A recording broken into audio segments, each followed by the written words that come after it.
Thank you for staying with us, everyone. So let's put our conversations on the road real quick for you, just to let you know that we are going to tell out on the program this morning, discussing the International Youth Day, what the significance around the theme is for this year. And I mean, I personally feel excited about it, not just because I'm a young person, but because of the fact that it focuses on technology. I mean, this is 2024, and we all know how pivotal tech is to any sector where you find yourself. In fact, in Nigeria now, you find a handful of states taking advantage of technology just to drive teaching in such a way that it becomes a bit more cutting edge.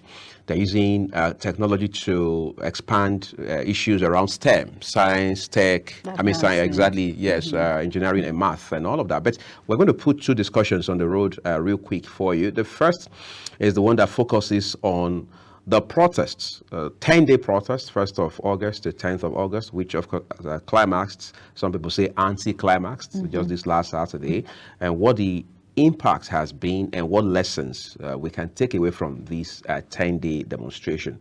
We are joined by Haruna Braimo. He's a politician and an economic analyst to help us carve a path into these discussions. Haruna, it's a delight to have you join us on the program this morning. Thank you very much. Always my pleasure. Good morning, Mr. Haruna. Good morning, Juma. All right, so Juma and I will spend the next few minutes not having coffee with you, but discussing national issues, all right? So let's begin from this protest. I know, yes, you are a politician, of course, and we have also seen a very strong political angle to these developments. But let's pretend there's no politics involved in it and talk about the economics of this protest.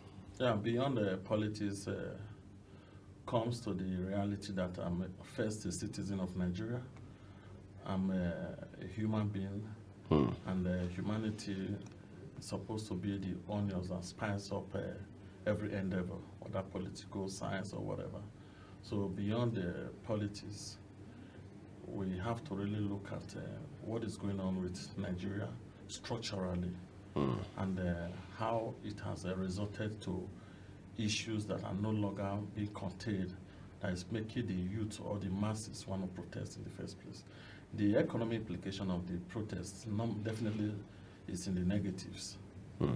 No protest that is of such a grand or standard would bring about positivity to the economy. Definitely, it's negative.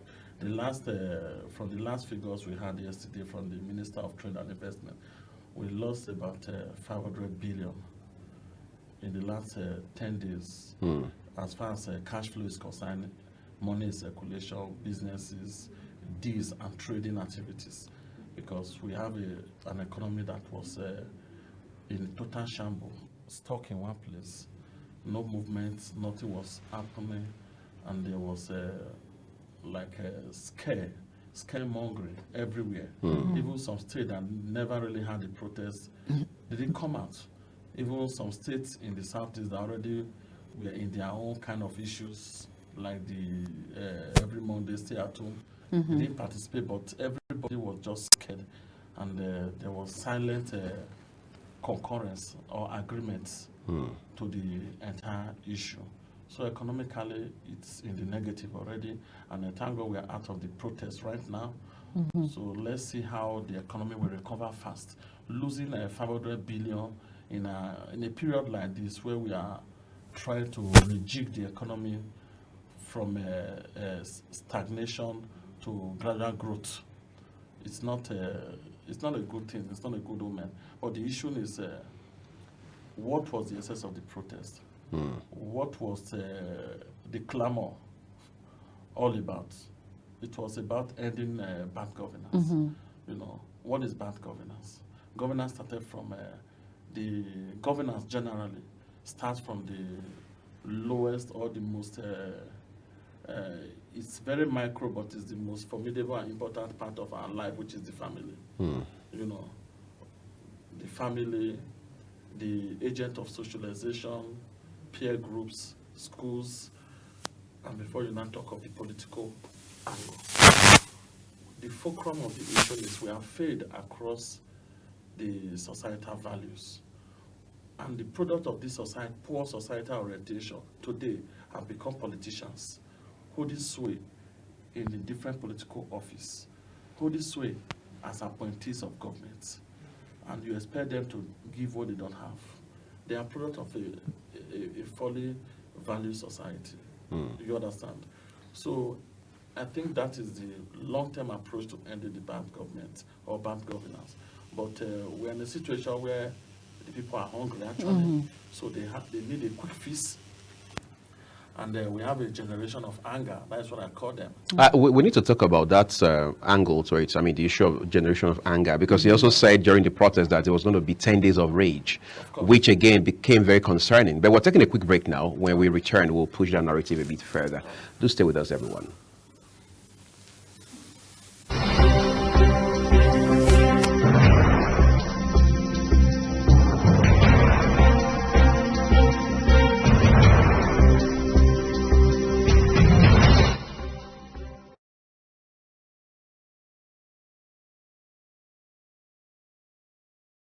Global Morning is your ultimate destination for engaging political and economic matters. I am Uyi Agmofwebe.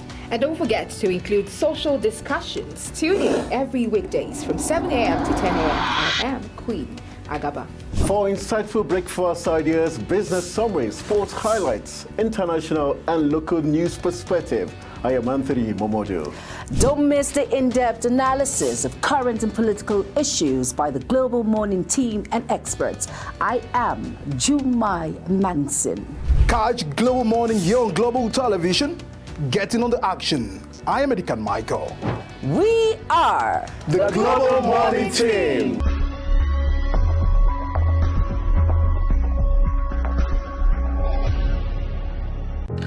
Get ready for it. Inside Today brings you issues relating to family, peer pressure, drugs, substance abuse, societal and topical issues making rounds. Join Jumain Manson on Global Television Monday to Thursday and a repeat every Friday. Time 2 p.m. to 3 p.m. Don't miss out. Time check. It's midday. Then it's Midday Discourse. Midday Discourse is a program that covers trending local and international news, current issues, and human-related topics. Join Samuel Odi weekdays 1 p.m. on Global Television. The discussion starts here. In an ever-busy world, the increasing challenge of keeping track of health matters can be extremely demanding. Follow the latest health tips and trends on Health Guide on Global Television on Tuesday at 3 p.m. Health Guide on Global Television. Put your health first. Are you a food lover? Do you care about your health and nutrition? Are you interested in exploring the diverse culinary traditions from around the world? Then look no further. Introducing Lunch Global on Global Television, a show that takes you on a delicious journey through the world of food, nutrition, and diet. So, whether you're a seasoned foodie, a health enthusiast, or simply curious about the world of food, Lunch Global has something for everyone. Tune in Mondays to Fridays and let your taste bud take you on a journey of flavor, culture, and discovery on Lunch Global. Bon appetit!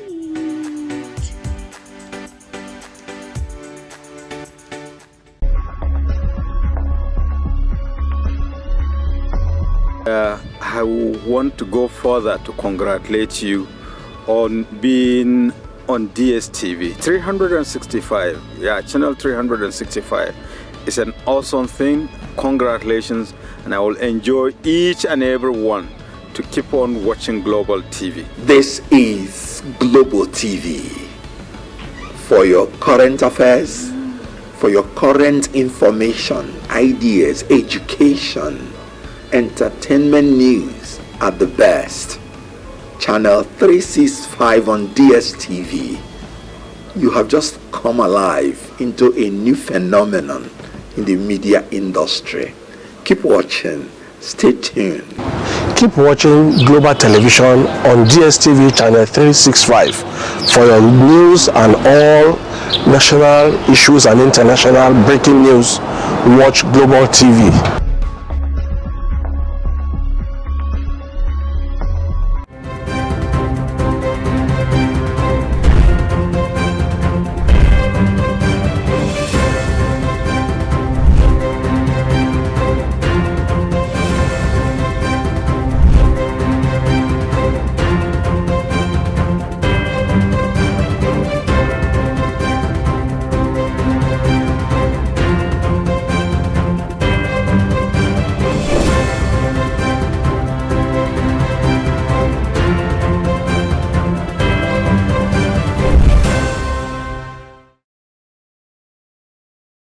but by your name, you say global. So global is a big coverage. So you are taking a big name, but you're starting from the scratch. So that big name, by the grace of Almighty Allah, you achieve that. You will appreciate your activities, your reportage, and everything you are doing. Do it with the fear of Almighty God. Step by step, you'll be growing very, very globally. Get your things right and then report rightly. And then inshallah, sky will be your remaining.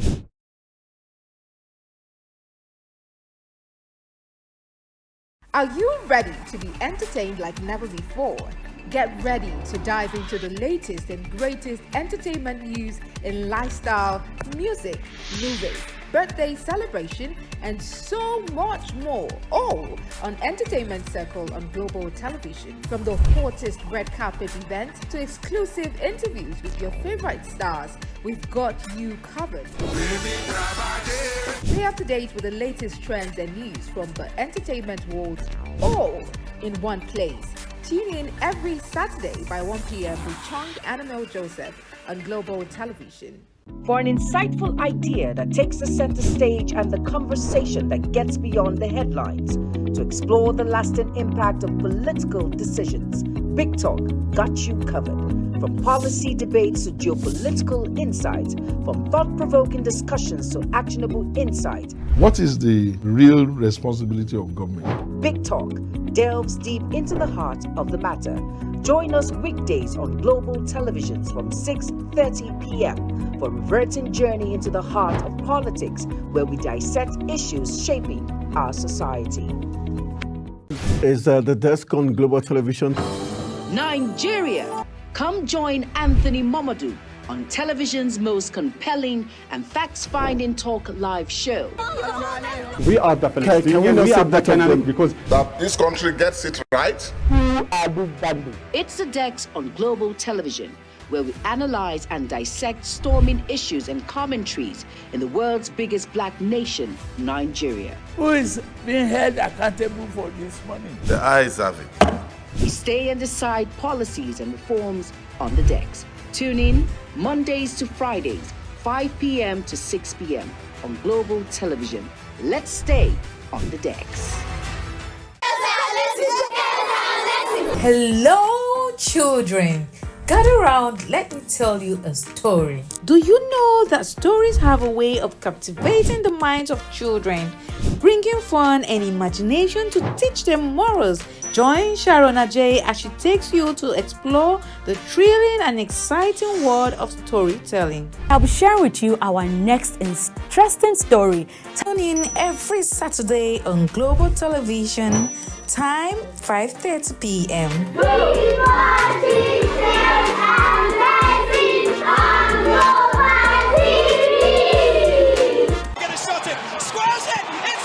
It's time for sports' biggest moments on Global Television. The headlines, scores, breaking news, and commentaries on sporty events. Talking with the biggest players, strikers, and about the slam dunks and goals, stunning saves, near misses, and upsets. Let's talk about the greatest home runs, comebacks, knockdowns, and victories. Talk sports with the king of sports, Anthony Momodu. Weekdays, 10 a.m. Don't miss out. With every government and introduction of new policies, businesses of all kinds and sizes seize the opportunity to evolve and redefine themselves. Business Point on Global Television is where we follow the money and put the facts and figures right in front of you. Watch Business Point every Monday through Friday at 11 a.m. as Kikelamo Okeri tracks all the latest developments across critical sectors. Business Point, this is business. Global Morning is your ultimate destination for engaging political and economic matters. I am Uyi Agmofwebe. And don't forget to include social discussions. Tune in every weekdays from 7 a.m. to 10 a.m. I am Queen Agaba. For insightful breakfast ideas, business summaries, sports highlights, international and local news perspective, I am Anthony Momodu. Don't miss the in-depth analysis of current and political issues by the Global Morning team and experts. I am Jumai Manson. Catch Global Morning here on Global Television. Getting on the action. I am Edikan Michael. We are the Global Morning Team.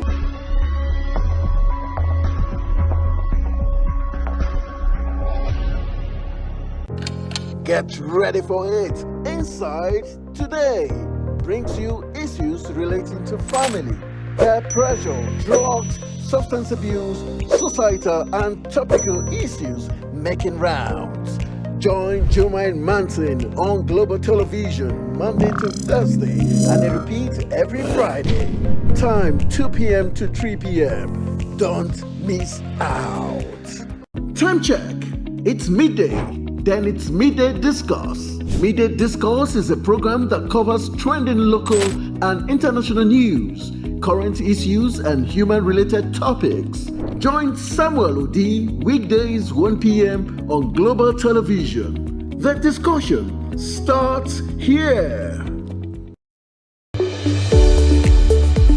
In an ever-busy world, the increasing challenge of keeping track of health matters can be extremely demanding. Follow the latest health tips and trends on Health Guide on Global Television on Tuesday at 3 p.m. Health Guide on Global Television. Put your health first. Are you?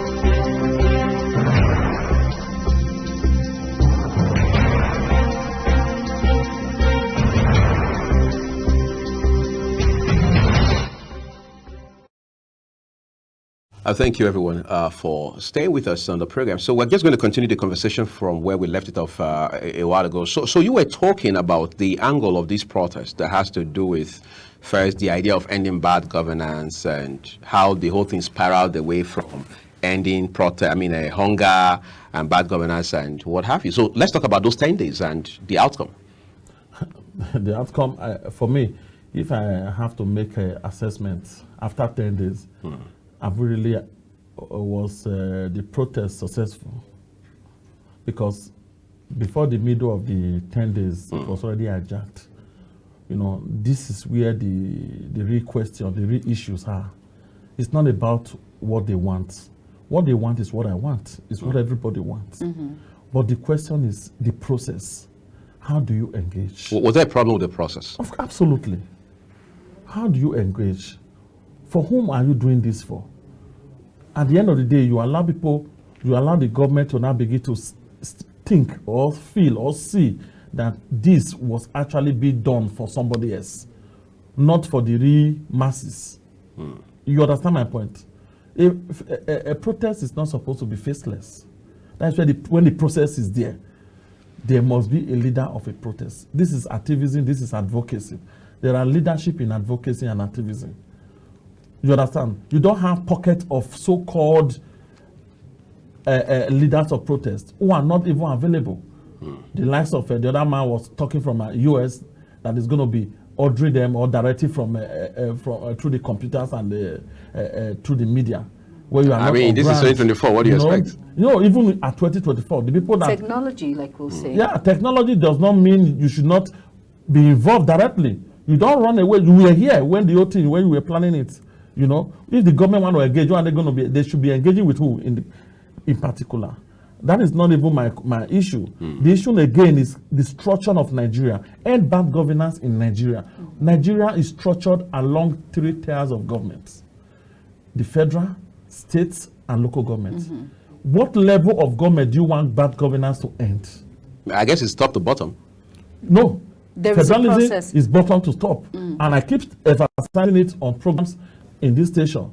The earlier we let Nigerians, these young minds, know that federalism, they said Nigeria is not practicing federalism. If we say we are a federal republic of Nigeria, it's bottom to top. The federal government today is a landlord, it's a tenant in Abuja.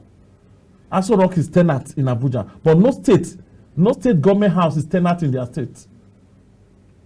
The states have the power to own the land, but the federal government does not have the power to own the land, even in this FCT. That's why we have a pseudo-governor status in FCT. So when you are driving, when you want to end something, at what level? Let it all be encompassing. You understand? By the time you target it at a particular level of government, people not feel, or the person, some people will not feel that you are targeting, you are being political with it. if you say end bad governance, is bad governance not happening in Lagos State, Kwara State, Edo State, or any other state? We have 774 local governments. Are bad governance not happening today across almost 70% of them or 80% of them? But you say end bad governance, you are giving conditions and your terms and references. You are giving it to the federal government. Can federal government end bad governance in the local government as Nigeria, as structured as Nigeria, constitutionally? The answer is no.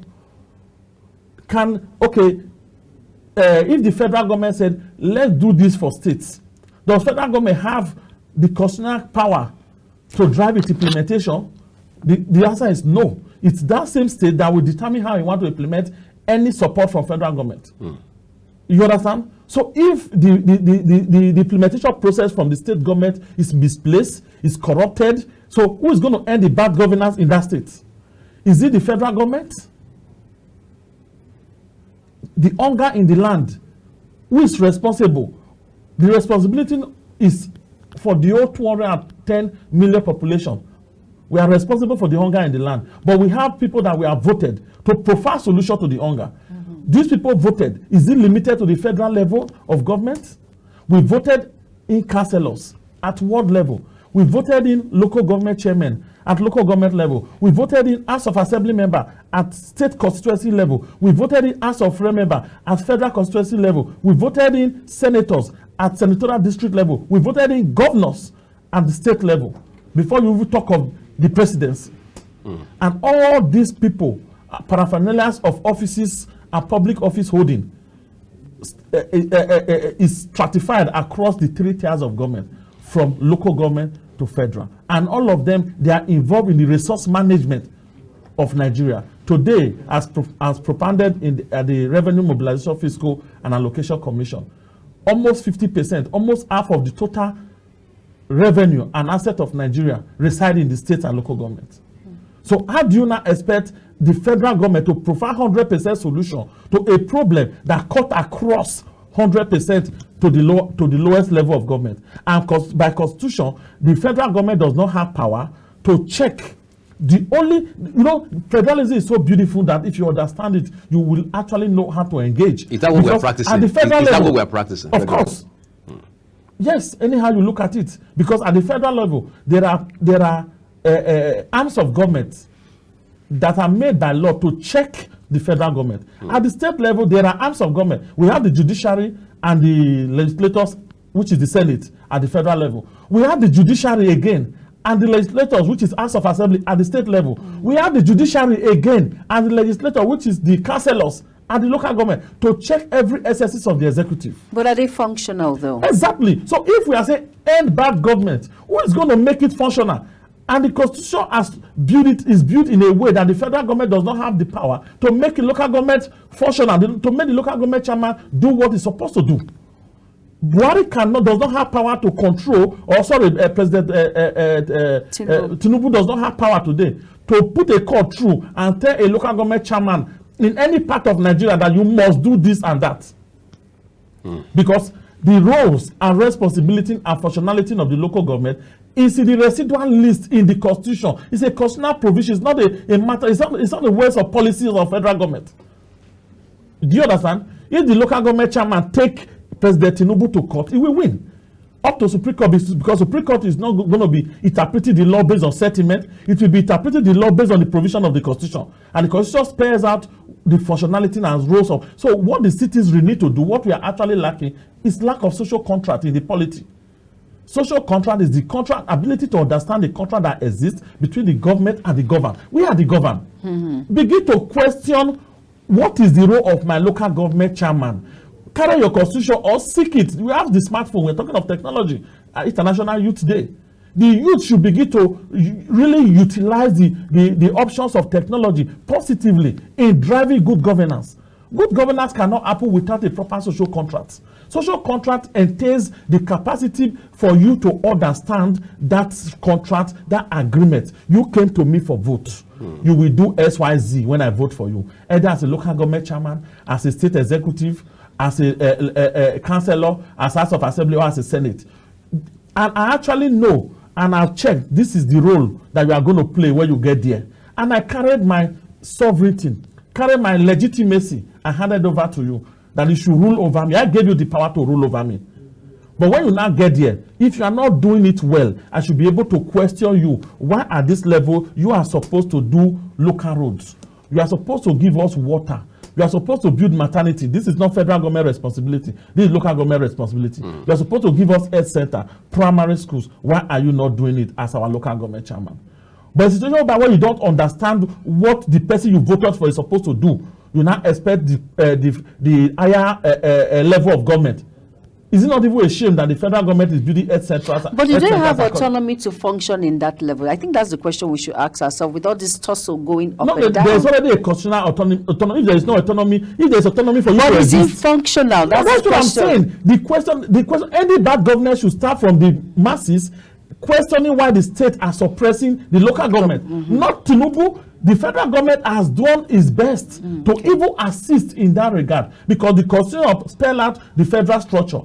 If the constitution has fundamentally divided Nigeria into 3 tiers, then why are you stopping the lowest tiers? The essence of local government is to bring governance closer to the people. All right, I have a question now regarding, let's look at the president's broadcast in quest of this particular protest. What's your genuine opinion of the broadcast? Yeah, did it drive home a point? Yeah, beyond the broadcast, because the broadcast, as I've explained, can never provide solution to the 100% myriads of needs of Nigerians.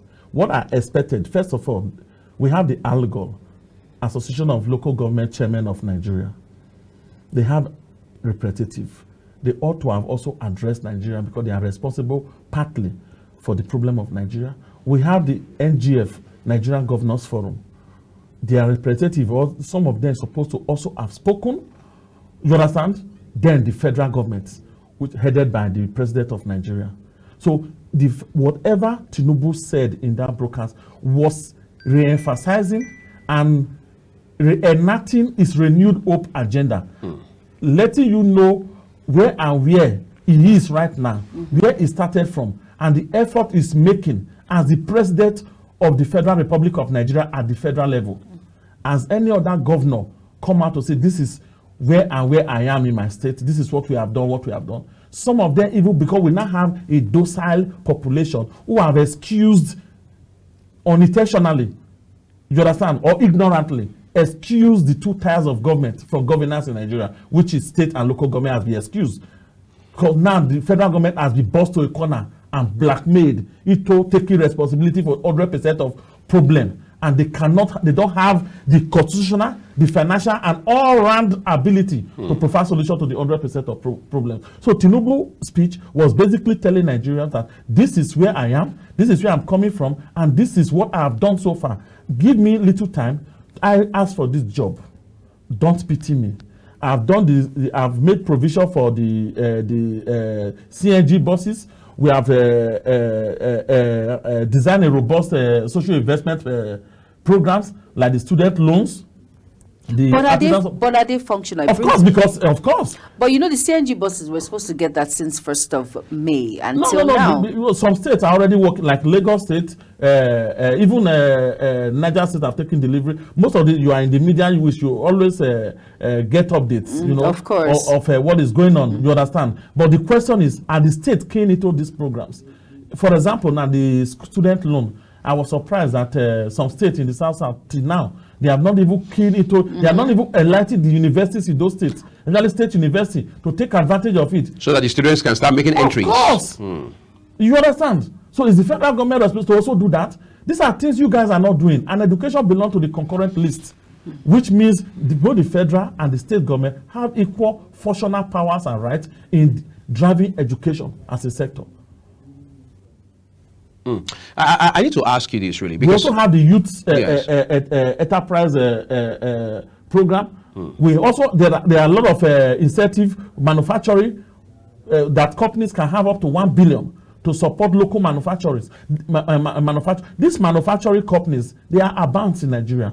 In all this, the economy belongs to the whole Nigeria.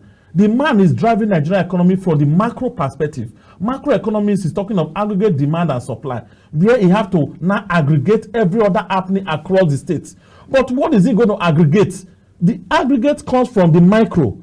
Micro is the rural economy. The rural economy is driven by the state government and local government. But a rural economy that is dead is putting pressure on the macroeconomies, because what is it going to actually aggregate? If it's taming inflation and fixing exchange rate, who is driving the local economy in the village? Who is responsible for the SMEs? Who is responsible for driving critical infrastructure that are local, that are localized, that will not encourage? Who is driving agriculture? But sorry, I need to bump in here for a second, if you don't mind, right? So we're talking now that how the protest was taken to the federal government, even though we have the states and the local government systems.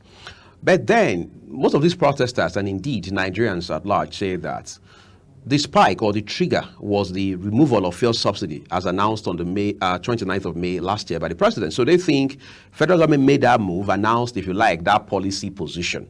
All right. And as such, Nigeria is where it is today economically. And they take you back to the very early morning of May 29, 2023, telling you what the dollar was like. I mean, what the naira was like against the dollar, the price of petrol at filling station, and so on and so forth. I think those are the real triggers for this sort of attitude we're seeing. It's not so much about whether the states or the local governments, councils are doing their part. These are things we are still talking about. Another opportunity to make some clarification. First subsidy belongs to, the decision of first subsidy is not limited to the federal government, but it's announced by the federal government. The removal is a decision from it's a critical economic. But the president had even barely taken over office when he made that announcement. Because it was not already in the budget for June.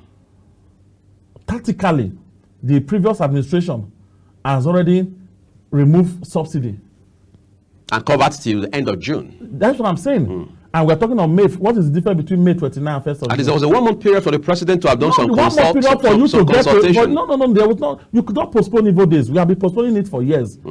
You know, I want to tell you the issue of the subsidy removal. The decision base is a collective responsibility of all stakeholders involved, including the state governors.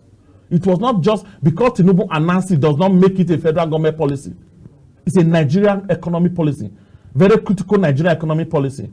Subsidy removal was already decided at the National Economic Council meeting. Who are the members and components of National Economic Council meeting? The 36 state government, the several local government representative, all former head of state, and even the president. So then when you remove the subsidy, the benefit from subsidies is the increase in revenues. And the increase in revenue, is it tied to the federal government? No. It has also affected the state. So states that we are receiving 3.5 billion, like Edo State, today they are receiving 11.5 billion, 11.1 billion in allocation because of subsidy removal, because of the savings from subsidy. Is the savings line follow with the federal government? No. Is the savings not trickling down? So what are you using it to do? To open up the economy, to create alternative. What is the essence of economics? Economics is a social science which studies human behavior as a relationship between S and scarce means with alternative uses. What are you using the gains from your economic decision to do? You need to use it to create alternative ends. You understand? As a state government, as a local government. But when you are not using it rightly, why are you not rejecting the subsidy gains? But you are blackmailing the federal government to be blamed for the subsidy removal. But the gains from subsidy, you collect it and keep quiet. This is where we still talk of social contracts. The populace need to know where the real problem lies. Interesting. I'm sure Juma wants to ask a question or something. But let me just push you on something else while she is trying to put her thoughts together. As it stands today, for example, people are wondering if, as a country or as a people, we've learned any valuable lessons. If the federal government has had a reason to say, let's review our perspectives on some of these issues. Like I mentioned at the top of this conversation, Aruna, there's a political dimension to this narrative, no doubt about that. We're seeing a number of polls. I mean, some Polish nationals who have been arrested now by the DSS. And of course, the Polish authorities are saying, look, those guys were just exchange students. They were not there to protest and blah, blah, blah, blah, blah. And so you have a lot of these, as it were, distractions and so on and so forth. By way of learning lesson, what should the federal government be doing now, socially, politically, and economically, to improve the lots of the everyday Nigerian? Okay, by way of learning lesson, let me reconstruct the question. What should the Nigerian states, all the political office holders in Nigeria, from federal government, state, and local government, be doing now because we have a time bomb in our hand. A population where you have more than almost 70% youths between the ages of 15 and 53. And the level of capacity utilization as far as productivity is concerned for this percentage group of youth is still below minimal. If you don't use that positively, the adverse effect will be dangerous for it will threaten the peaceful coexistence of this country. So by that I mean everybody, all political office holders should be on deck. The corporate world, beyond the political office holders who pronounce policies, and the corporate world that actually drive the implementation process by way of getting involved in business activities. You understand? We should all begin to think, how do we harness the advantageous potentials in among this generation? It's not limited. That is why the federal government is now, I'm still saying, the federal government is the only level of government that is reeling out, whether you call it whatever name, that is not be fed now. At least they are the ones speaking. They are the ones telling us what they are doing. And what I'm still saying is, what they are doing is not going to be enough to curb the danger at hand. The state should wake up. If 60% of Nigerian states are working, then the economy will kickstart on its own without having to support dollars every now and then.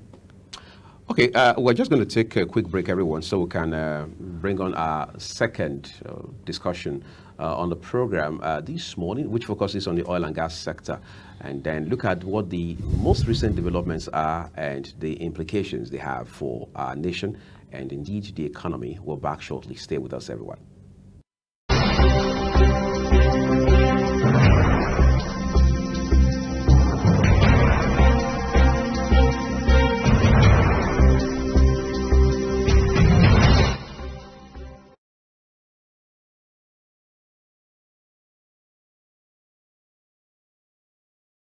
All right, so let's turn to the O&G sector, as they call it. That's oil and gas. So Aruna, again, we bring you to the front because as an economist and somebody who has a handle on all of these economic issues, you probably understand really what the issues are regarding the oil and gas industry as it is today. In 2018, for example, I knew people who were already very excited about what will happen ultimately by the time the Dangote refinery comes full stream. 6 years down the line, we have a refinery that is supposed to be, I mean, I use that term advisedly, the largest in Africa. But that doesn't seem to be the experience Nigerians and indeed stakeholders are having right now because of the controversies we have come to see in the last few weeks in particular regarding all of this. Help us make sense of these nuances. Yeah, research and opinions of the energy experts and the economy watchers has actually revealed a lot in the last few weeks since this controversy started between Dangote's business interest and the Nigerian government. I purposely use the term Nigerian government because whatever happened, negative or positive, is going to affect the Nigerian state, not the federal government. You understand? We have a situation at hand like that I can term two siblings fighting over a pot of soup. You know, so depending on the prism you are viewing and your interest in the pot of soup, that's where how you will be dragging it. That will be the level of interest you put in dragging the pot of soup to yourself. You know, until these two parties actually agreed and shift ground across the divide, that this, what we are talking about, is about Nigeria. That is the pot of soup now. It's about Nigeria. You, Aliko Dangote and the Dangote Group, you are Nigeria. It is because of your highest level of patriotism that you could even imagine and fathom to develop one of the biggest single line refinery in the world in Nigeria, a more than $20 billion investment. That is for that. But for the need for Nigeria to continue to exist, you understand, from the part of NNPC now as regulators. You should understand that you need to let some things go. Why the NNPC on its own to also encourage Dangote have to let some things go. Let's now go back to the issues. I'm just trying to explain the aspect of the pot of soup and the two major interests, two symbols, because the man is Nigeria, the government is also for Nigeria. The pot of soup is the Nigeria asset we're talking about. Oil and gas hold for now, is the mainstay of our economy. It's the single largest foreign earning commodity or sectoral commodity we have in Nigeria today. Right. And its activity is very critical and important to us. The investigation and revelations have shown from PIA, we have the Petroleum Industry Act as amended, who actually give room and created leverage for people. Before PIA was the liberalization policy of Obasanjo that opened up the downstream sector, gave licenses for people to come and build refineries and all that. Why didn't it work actually? Because most of these people realize that it is better for them to go import. It's more cost benefit. After doing your cost benefit analysis, you realize it's better for you to import fuel to Nigeria than to build refinery in Nigeria, considering the many factors. You understand? Especially the poor infrastructural position of Nigeria. It never worked. The liberalization policy was going down until the Petroleum Industry Act, that stayed almost 16 years without being passed to law, and graciously the former President Buhari signed into law. And one of the provisions there is the local content provision to encourage the players who want to actually build refineries in Nigeria. And Buhari took it further by also giving rooms to small players in the industry. Like you now have the modular refineries that are scattered all over Nigeria. Now great room for other private refineries. We have about 100,000 barrel capacity refinery ongoing in Akwa Ibom State. The one being undertaken by Boat Group 2. Different business interests are involved in the oil sector now. There's another one that is going to be using the facility of the LMA Petrochemical refinery in Port Harcourt too. Right. There's also about 100,000 capacity refinery. In all this, it's no longer limited to Dangote.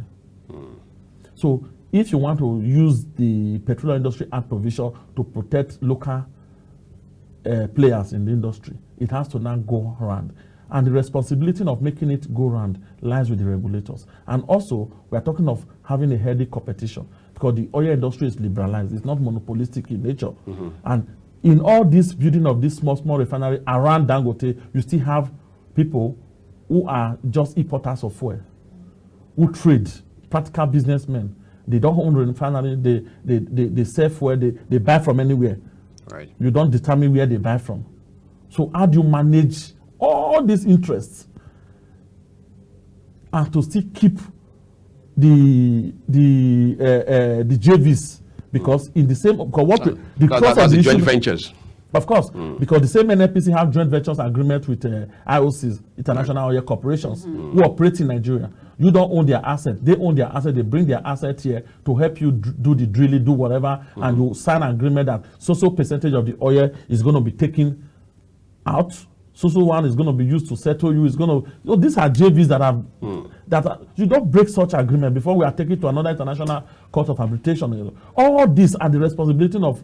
It's an equal task on the NNPC. I'm not here. I can never ever hold brief for NNPC only to what we are. I will not express in for scarcity today. But I just have to put issues in the proper perspective. Now, the government have graciously said Dangote, even from President Buhari, Dangote have an advantage of being having the first access to get local crude directly from NNPC instead of importing crude.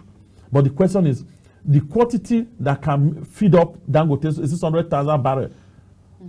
And to meet up the JVs, the one we say within the OPEC quota requirement for Nigeria, is it much? By the time you remove what Dangote said he needs, if you want to meet it 100%, what is left for us to sell? What is left for us to meet JVs? Remember, we also have some credit lines for like the Afrexim Bank, $3 billion. The crude banks agreements. Of course, when we have to be giving them 90,000 barrels. How many? And what is our crude production rate today? Some notionally, some are saying it's about 1.7 million barrels per day. Notionally. In actual, some are saying 1.3 or even less than that. That's when you even before you factor in oil theft. Exactly. You know, so the thing NNPC is like they are between the devil and the deep blue sea. Since Dangote started, they have given Dangote about 35 cargoes of crude oil, and he has paid and acknowledged 23. He rejected 2 based on maybe pricing negotiation or whatever. You understand? And he has not accepted, he has not received 9, but they have allocated about 35 cargoes of crude oil. Let's just make it fast. And in all this, they gave Dangote a discount of $1 for each barrel. Yes, for each barrel, saving him from that alone, from that 35 allocation, 35 cargoes allocation alone. You are going to be saving Dangote about $30 million. And again, going further, they are not saying you are going to pay in naira. This is where the real cross of issue is. This is not about Dangote, as a regulator of the entire industry. We have the IPMAN. If the federal government is going to sell crude to you graciously for you to pay $1 because of the forex exchange differences, why are you not agreeing to sell the same petroleum product when you refine it to the IPMAN, to independent petroleum marketer, to depots operators? You understand? Right. Why are you not agree to sell to them in naira? Were you worried? Juma needs to ask you a question, but I was just wondering. Let's hear from Juma. I just wanted to ask, when he mentioned that buying the crude oil in naira, you know, the instruction that was given by President Bola Ahmed Tinubu to Dangote and also to other smaller refineries to buy the crude oil in naira. Yes. What is the economic development? What is how would it develop our country as because Nigeria? You don't need to put pressure on forex. Before you need to go and source for forex. You understand? What if the forest is not available? As at yesterday, only Dangote Group as a company from I think 2 days ago, either Friday, the dollar release auction through the Dutch offshore system, retail Arodas, retail Dutch offshore system of the CBN. The dollars that were released for retailing, Dangote Group, the dollar need of Dangote Group, the one that was allocated to Dangote Group now, was only a day was about $100 and something million. You understand? So you can imagine if the crude is dollarized for him, where will he be sourcing? He will be because there is not much dollars to give you to pay for the crude. You understand? So it's saving you enough in naira. When you are buying in naira, it's driving productivity in the system, improving the real GDP. Because you don't need to empower another economy. For every dollar you buy with naira, you are empowering the foreign economy. You understand? So now you are empowering your own economy. You are doing exchange in naira here. So you are reducing the value of dollar by so doing indirectly. So the question, the real cross of the issue, they say IPMAN now they are complaining to the NNPC because NNPC is their regulator. Right. The Depot Owners Association of Nigeria, they are complaining to the NNPC, is also their regulators. The modular refineries are with all sorts of responsibility to Obaseki, the refinery in Edo State. The refinery has been good, in good shape today, but they don't have access to crude. Because most of the crude they need to satisfy the big player first. Are these other people not businessmen? Their own investment is being tied down. Were you worried, Aruna, when... So, excuse me, sorry, let me finish. In that regard, and the same IPMA and the depot operators are saying, you also said to us, in naira, and you are telling them to go and source for dollars to buy your local products. But when the raw material for your local production was graciously given to you in naira. So, good. So the NNPC have to, because in the first meeting they had, he agreed with the depot operator that he was going to give to them in naira, especially when they started producing the diesel. That is the information we are having. But you shifted. All right, so I and they cannot play in that. And the NNPC need to come in, because they are the regulators. They also need to, like, if they don't turn your hand, you will not deal. just the way you politically turn the hand of the president or whoever, the federal government. You understand? I don't want to drag us into the technicality of the NNPC itself. I mean, you and I know the NNPC got unbundled just a few years ago and all of that.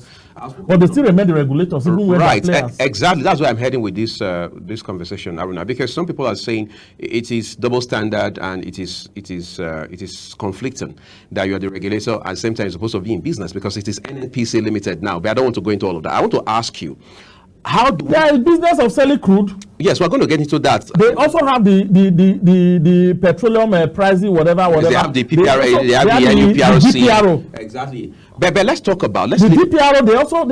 They also into the importation. Right. So how do you manage all of this together to have an heading competitive price, balancing price for the product? Right. Because if you want to go by the way that if imagine the Dangote refinery is working and it's accounting for 70% of our petroleum and it's selling to the depot owners and IPMA at dollar price, then petroleum will be selling at 1,300. The fight between, I use the fight again very carefully, between Dangote and the NNPC, for example, some people say it goes back to one thing in particular amongst others. They say, first, how do we explain that as of last year, the NNPC Group Chief Executive Officer, Mr. Melekiari, had told Nigerians that the NNPCL had 20% stake in Dangote Refinery. By this year, just a few weeks ago, we're now told it's 7%. Help us make sense of that. It was actually exposed by Dangote.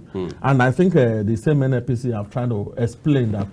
do damage control, you mean? You know, maybe do damage control because the 7%, the 20%, when I use notional, it means it's a nominal, it was not actually paid for. All right. If you want to hold a share in a company, you know, when a share is at nominal level, it's only allocated and not paid for. Allotted, rather, and not paid for. You know, so when it's not issued and fully paid, that is when it's recognized in the books. You understand? So the level of announcement was just a mere announcement. The one that is in the books is the 7%, which Nigerians have come to realize now. And NNPC on its own have also said they all have to realize that they also need to invest in other interests, including the gas, the liquefied gas industry. They cannot just put the 20% in Dangote. We have the LNG too that needs some investment. So it's brilliant for us to diversify. Of course, we have. There are other, like there are two refineries in Edo State. Do you know that federal government also have stake through NBD and Nigeria Content Development or whatever board have a stake in Dupont Engineering Refinery in Oriomon local government, not the one in Obaoka. Right. You understand? That is in Ologbo. There are two refineries in Edo State. So these are all investment of federal government. I don't know if Juma wants to ask a question. I just wanted to ask that with all of these policies, how will it influence other investors of oil and gas? Exactly. That is what the NNPC is trying to do, that if they give too much protectionism or too much protectionist approach to Dangote, it will seem as if they are killing the other people they encourage to come into the exactly like the modular refineries now. Which of them are actually working? We have up to 9 finished or seven between 7 and 9 well finished modular refineries in Nigeria, but they don't have access to crude. Is that Dangote's fault? No, that is what I'm saying. For you to, if you want to consume 70% of the crude, which one is going to be shared? I just explained the crude arrangement. All right. Until we improve, the NNPC is striving to get to that 2.something million barrels per day. Equitable distribution. Exactly. Okay. Until we get to that level, we are now at 1.7 notional according to them. Let's hope it is true. And by the time we get to 2 million, 2.1 million, where we used to be, then there will be that we have access to the quantity he actually needs. You understand? And the other modular refineries and the other private refineries coming up, because they all need that protectionist. They all need to benefit from the Petroleum Industry Act, which said we should give our local players some protectionist mechanism or approach. You understand? So that is just the truth of the whole matter. Let's as we wrap up now, right? There's this. Sorry, let me explain to Nigerians again that one of the biggest challenges. Citing the 20 billion investment refinery in Lagos is not a bad idea for me.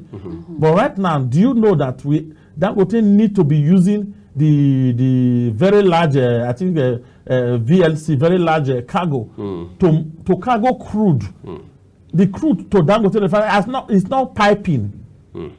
You understand? There's no investment. So they have to use barges? Of course, large, because it's not a small refinery. That's why I say very large cargo. You understand? That's what they use. You can imagine the cost of taking it. So imagine if those things were being piped. They were pipeline connected to the Niger Delta, where the crude, allocated crude, just flow through.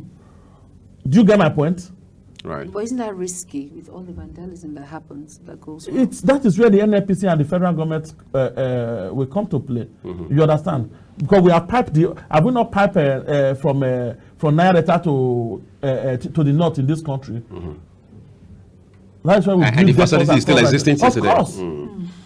So there's need for huge investment. This is just the beginning, and Dangote should realize, as NNPC is shifting ground, try to give him what they can give him now. You also look at the larger picture that he built a refinery in Nigeria, that the economics of scale from it is going to come not now. The real economy, because it's going to cover the whole Africa, West Africa and South Africa majorly. So it's not about Nigeria markets. You understand? All right. If they're already saving $1 for you as a discount, you're already saving like 30 million from 30 by the time 35 cargo. By the time you are located in terms of the cargo, volume. Exactly. But let's wrap it up so now. Just do with what you have for now. And augment from importation for now. Right. Count your minimal losses at steady stage. By the time everything is stable, you will get your gains. Okay, so let's hope Dangote will be able to scale later in terms of operations and output and all of that. But on the final note now, Aruna, Dangote himself has said very categorically that the cabal in the oil and gas industry is stronger than the one in drugs. Can you help us create a context for that in 2 minutes? Yeah, he was not even limiting it to Nigeria. He said, if internationally. But charity begins at home, right? No, he said IOCs, the international oil companies. You can't rule that away. In his own other industry, other people call him a cabal too. Like in the cement industry. That is a monopolist. Of course, that is the cabal we are talking about. The vested interest. It cut across their interest in all this IOC, the Shell, the Chevron, the Mobi. You understand? And this is internationally owned company. Their interest in Nigeria is also for profit maximization, because over the years, some of them have stayed Total FRCO, they have stayed more than 40 years, 50 years. They've created that value first. Now they are maximizing their profit. The owners are actually in abroad too. So if is Nigeria going to take the risk of breaking the agreement, the Davis agreement, to please the needs of Dangote? So the NNPC now is in a quandary. How do you balance both sides? Let me give you small here. Let me meet these people. By the time we strive to improve on our production, we'll meet up with your capacity demand. All right. I think that's where we'll leave it. Haruna Brimo, thank you for spending some part of your Monday morning with us on the program. We're taking a quick break, everyone. When we'll come back, the spotlight will be on the youth and issues around them. Juma and I will walk you through that as we draw the curtains of the program this morning. Do stay with us.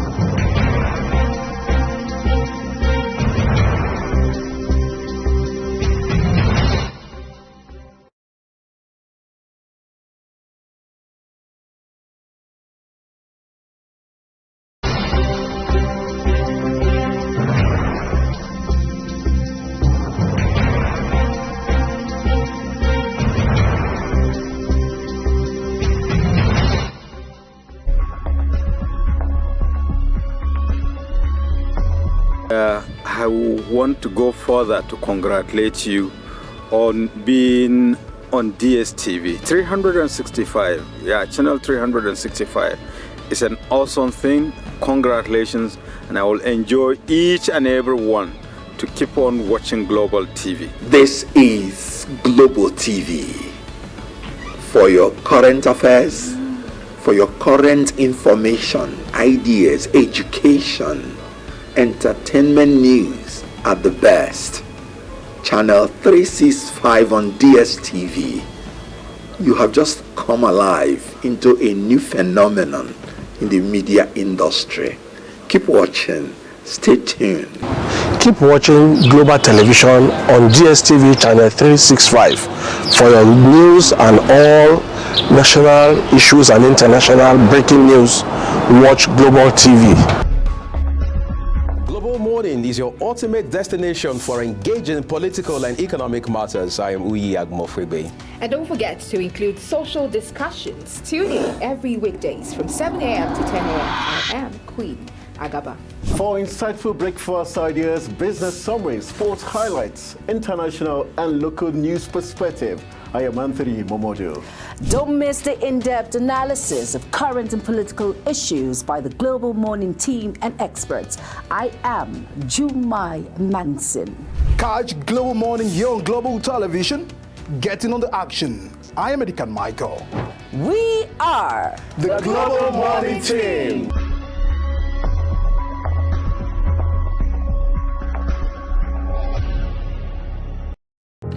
Get ready for it. Inside Today brings you issues relating to family, peer pressure, drugs, substance abuse, societal and topical issues making rounds. Join Jumain Manson on Global Television Monday to Thursday and a repeat every Friday. Time 2 p.m. to 3 p.m. Don't miss out. Time check. It's midday. Then it's Midday Discourse. Mid Discourse is a program that covers trending local and international news, current issues, and human-related topics. Join Samuel Odi weekdays 1 p.m. on Global Television. The discussion starts here.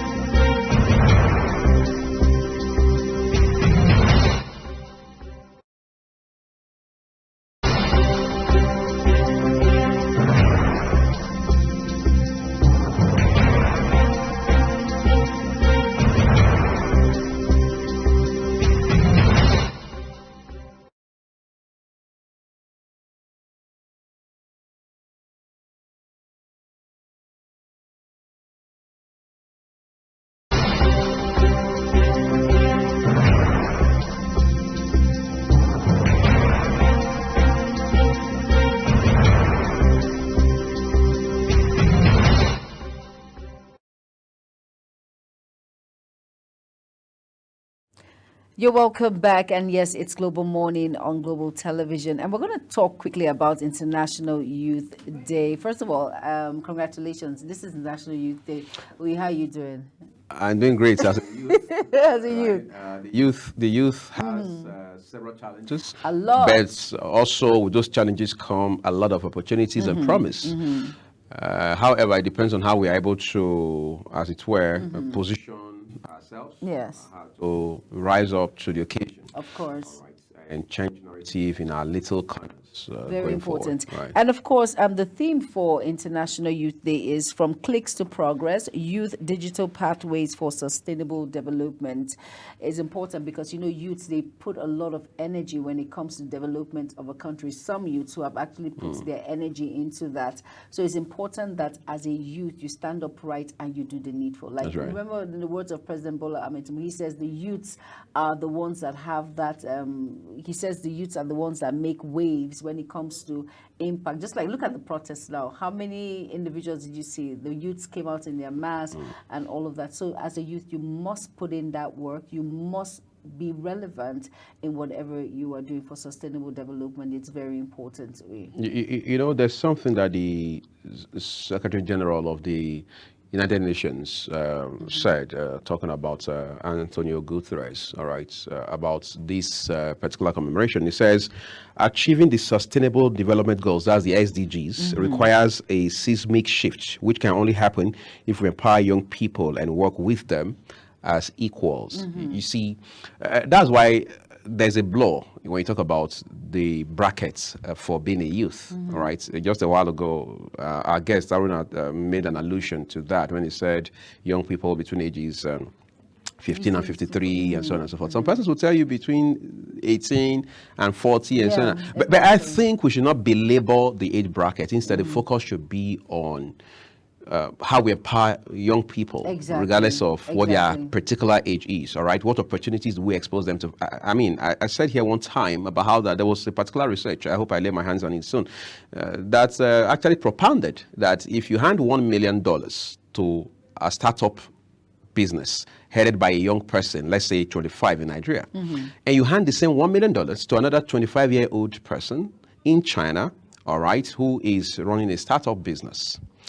At that point, when you hand them what business people call seed capital, the guy in China, whether in Beijing or Guangdong or wherever it is, already is 10 years ahead of the guy in Nigeria. Not because he's more brilliant, not because he's smarter, on account of the fact that his environment gives him what they call latitude, gives him a head start, which the guy in Nigeria unfortunately doesn't have. So creating those opportunities, empowering young people, giving them unfettered access to valuable resources, all right, within allowable, if you like, limits, is going to be very critical going into the future. We keep talking about the SDGs. I mean, that was the same way we talked about the MDGs. And now it's the SDGs. It's going to lapse in about 6 years. A time will come when we'll have to, 6 years' time, look at what we have achieved as a country. And we can't even have that conversation properly, whether now or in the future, without asking ourselves, quite frankly, what we have been able to do with, for, and through our youth. Very important. And of course, International Youth Day is celebrated every 12th of August in every year to just give that impact on what the impact youths actually create in our society. Of course, this administration has given youth that balance, that opportunity to come out in sectors. In terms of appointments and all of that, initiatives as well. Exactly. So with all of that said, well, like I said, congratulations again. It's International Youth Day. Make the best of it. Thank you. We have to, sustainable development is very, very important. And that's a wrap on the program Global Morning. Join us same time tomorrow. Hope we've been able to keep you well informed when it comes to the major happenings in our society and, of course, in Nigeria. And with that, we have to say have a beautiful morning. I am Jumai Manson, and my co-host who didn't bring cake for me. I am Uyi Agumofwe. Thank you for watching. Bye-bye. Welcome to Global Morning. The death toll from flooding. Most time our politicians just bring in policies too, for sure. Incidentally, we have several more stories. The legislature was carefully crafted to 22.2% inflation rates as of April this year. What does that say about where we are as a country? I think Nigeria has resorted to being resilient. What you call a police station, before they even leave, they'll take permission from. I don't think there's really anything on ground to improve. The struggle with ASU strike. The Minister of Education volunteered and said, give me 2 weeks. It was a lie. The president never gave me any deadline.